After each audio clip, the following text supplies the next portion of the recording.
Assalamualaikum warahmatullahi wabarakatuh. Di sini saya Muhammad Ramadan akan mempresentasikan tugas 2 basis data dokumen, di mana tugas ini mengenai belajar basis data untuk pemula. Di slide pertama ada komponen sistem basis data, di mana di sini ada hardware, komputer, laptop, server, dan lain-lain. Sistem operasi seperti Windows, Mac OS, Linux, dan lain-lain. Aplikasi basis data seperti MySQL, PostgreSQL, SQL Server, dan lain-lain.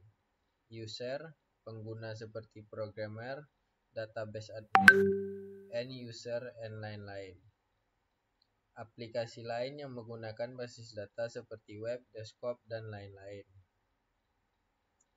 Tujuan basis data yang pertama ada speed, yaitu kecepatan dalam mengambil atau mencari data. Yang kedua ada space, efisien dalam ruang penyimpanan. Yang ketiga ada akurasi, yaitu data yang akurat. Yang keempat ada availability, yaitu ketersediaan data. Yang kelima ada completeness, yaitu kelengkapan data. Yang keenam ada security, yaitu keamanan data. Yang ketujuh ada shareability, yaitu kemudahan berbagi data. Dan selanjutnya ada contoh penerapan basis data. Yang pertama ada bank dalam mengelola data nasabah, tabungan, transaksi, dan lain-lain. Rumah sakit dalam mengelola data pasien, histori rawat, dokter, dan lain-lain. Yang ketiga ada sekolah dalam mengelola data guru, pelajar, mata pelajaran, nilai ujian, dan lain-lain. Yang keempat ada toko online dalam mengelola data pelanggan, penjualan barang, pembelian, pengiriman, dan lain-lain. Dan di sini ada model data. Model data merupakan kumpulan konseptual untuk menggambarkan data, hubungan data, dan batasan data. Yang kedua ada model data dibuat dengan tujuan agar kita bisa tahu makna dari data dan juga relasi antara datanya. Terdapat banyak cara untuk membuat model data, dan yang paling populer adalah menggunakan ERD, Entity Relationship Diagram. Dan selanjutnya ada implementasi model data. Implementasi model data merupakan tahapan untuk membuat basis data secara fisik yang ditempatkan dalam disk dengan bantuan sistem. Setelah selesai membuat ERD, kita bisa memulai membuat implementasinya dalam basis data. Dan selanjutnya ada tipe data. Yang pertama ada teks, yang kedua ada number, yang ketiga ada waktu, tanggal, yang keempat ada boolean, yang kelima masih banyak lagi, yang keenam untuk detail tipe data. Yang pertama ada teks, yaitu untuk kolom yang berisikan data karakter, misal nama, alamat, dan sejenisnya. Yang kedua untuk kolom yang berisikan data angka, misal harga, stok, dan sejenisnya. Yang ketiga ada date, timestamp untuk kolom yang berisikan data tanggal, waktu, atau gabungan tanggal dan waktu, misalnya tanggal lahir, waktu pendaftaran, dan sejenisnya. Boolean digunakan untuk kolom yang berisikan data benar atau true, atau data salah yaitu false, misal status menikah dan sejenisnya. Selanjutnya ada atribut key dan super key. Super key merupakan satu atau lebih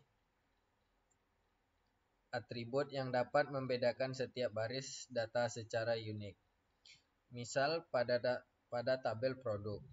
Yang bisa menjadi super key adalah kode produk, nama produk, berat produk, harga produk, dan kode penjualan produk. Nama produk, kode produk jika bisa meminjam penjual tidak menjual barang yang sama. Selanjutnya ada primary key. Setelah menentukan candidate key, Salah satu kombinasi candidate key akan ditentukan sebagai primary key.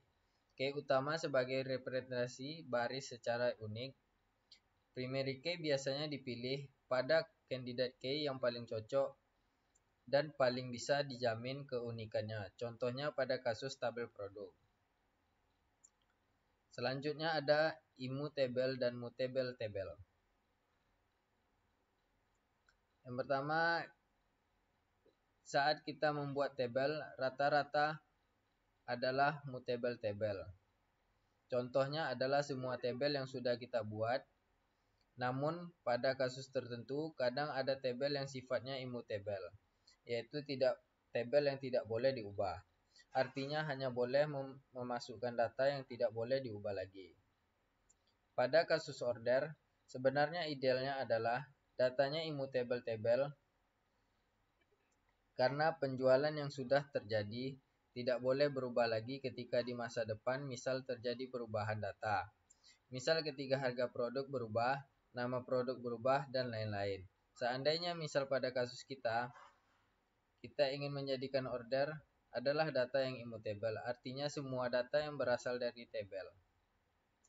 Contohnya seperti master detail aslinya, maka harus kita duplikasi ke tabel immutable-nya. Dan yang terakhir ada struktur query language. SQL adalah salah satu bahasa instruksi basis data yang paling populer digunakan oleh aplikasi DBMS. SQL berisikan perintah-perintah untuk membuat struktur basis data atau data definition language atau DDL, dan juga perintah-perintah untuk mengelola basis data atau data manipulation language (DML). Untuk belajar SQL, kita perlu memilih aplikasi DBMS yang kita pelajari. Biasanya disesuaikan dengan tempat kita bekerja, karena setiap perusahaan biasanya sudah memilih aplikasi DBMS yang mereka gunakan. Sekian presentasi dari saya. Terima kasih. Assalamualaikum warahmatullahi wabarakatuh.